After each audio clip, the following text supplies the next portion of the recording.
right, welcome back. My name is Seth Juarez. I'm Christina Warren. And we are here for day 2 wrap. This has been amazing. I'm exhausted, but I'm also excited. There's been a ton of content. You've seen both sessions.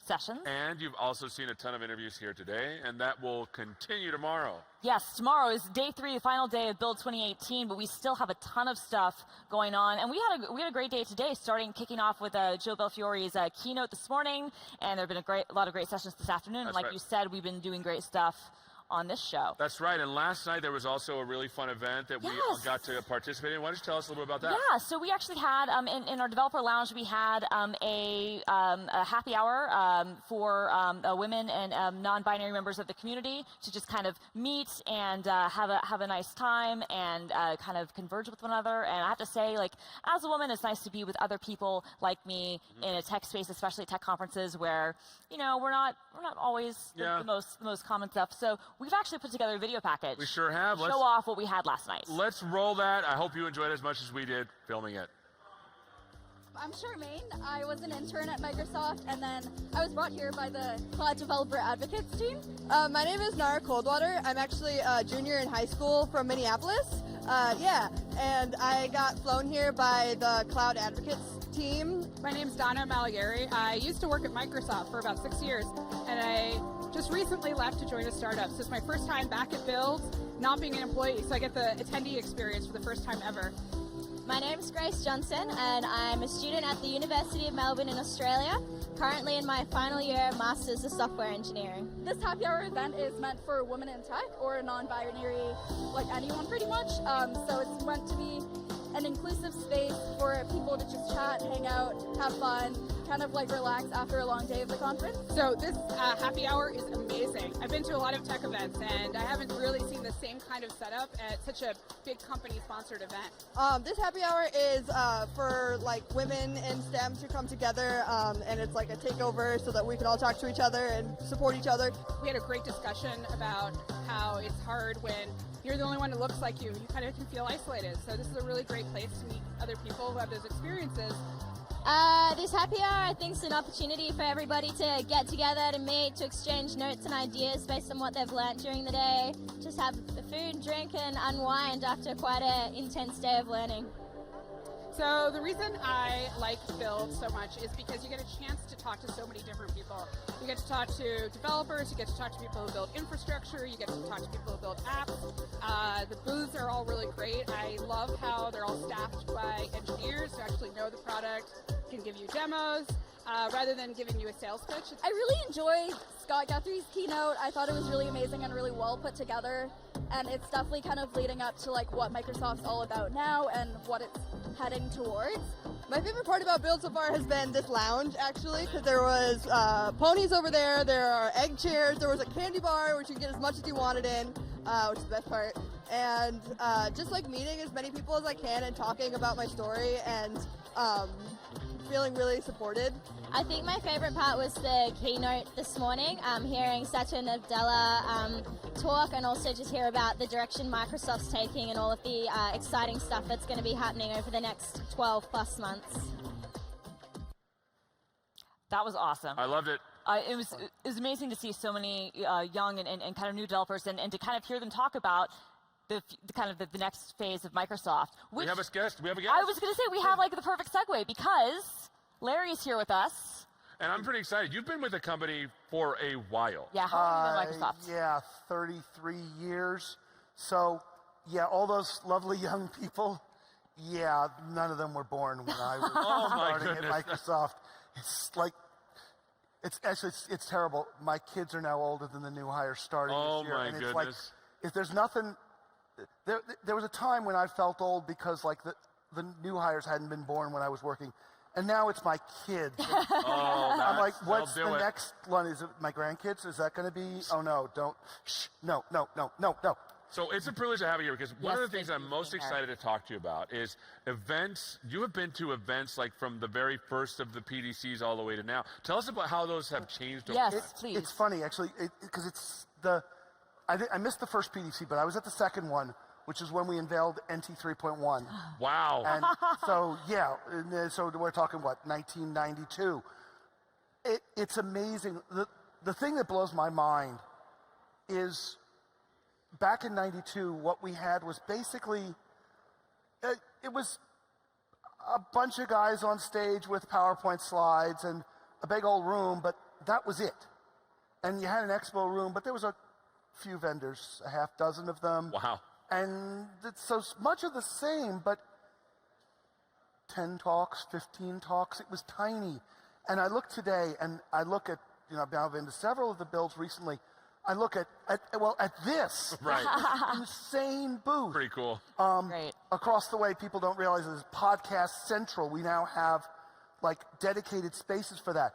The keynotes are so much more polished, so more careful, and they talk about so much more stuff. And there's the amount of stuff that's happening, that's changing, stuff that's going on here today. It's just like insane. Yeah. And I love that. That's part of what makes this so much fun and so exciting for me is to get here and see all the stuff that we're working on. Because, to be totally honest, as a developer, working in my little office, and I don't actually get to see most of the cool stuff that Microsoft is working on. That's cool. They don't tell us that stuff. Right, I get to right. know that, and I So we have a learn way to be here. so much about this stuff here, and it's great. But the thing that amazes is just the scale. But what's not changed at all is the enthusiasm, the passion. Our customers, that's the same. I get the same buzz here today from talking to these customers and from listening to the stuff that they're dealing with, the problems they're dealing with.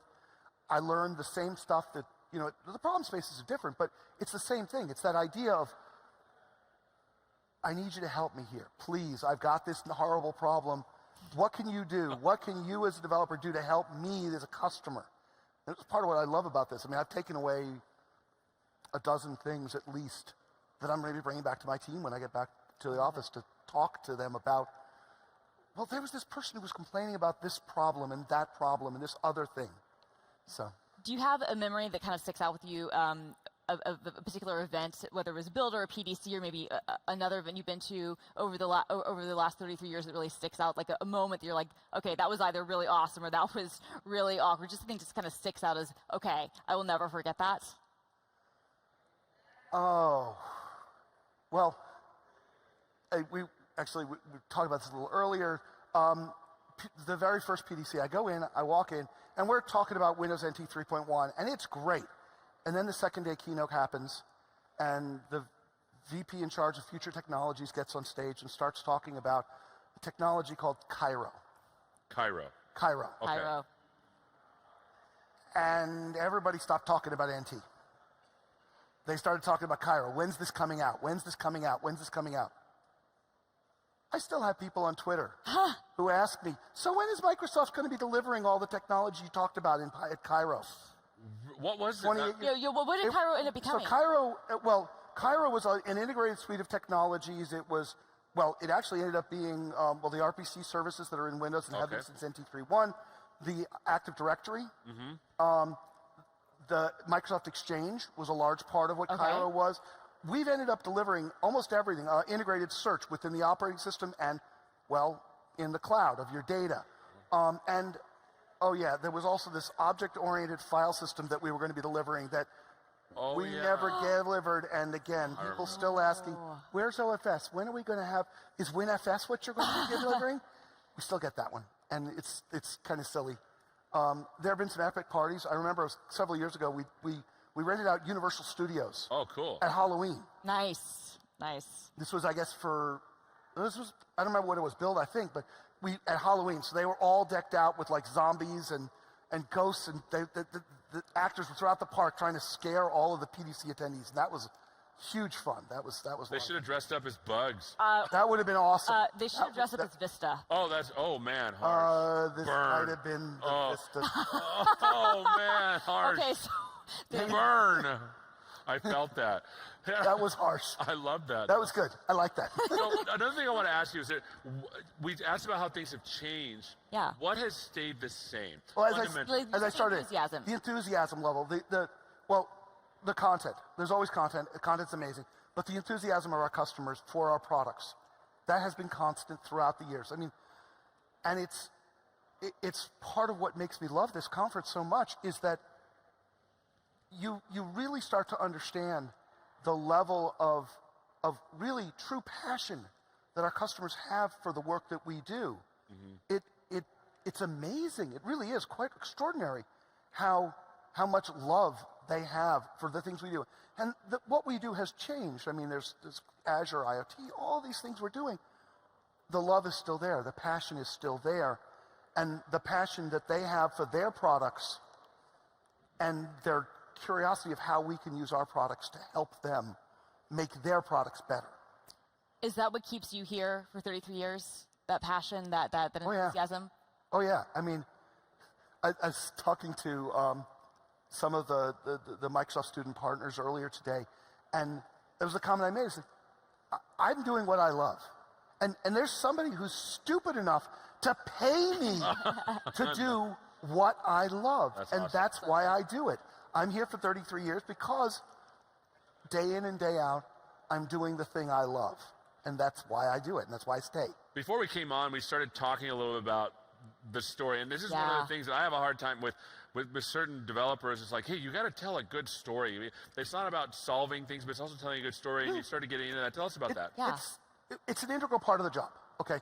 We think that our job is to sit behind a desk and stare at a screen and tip-tap, tip-tap, tip-tap, tap, write code.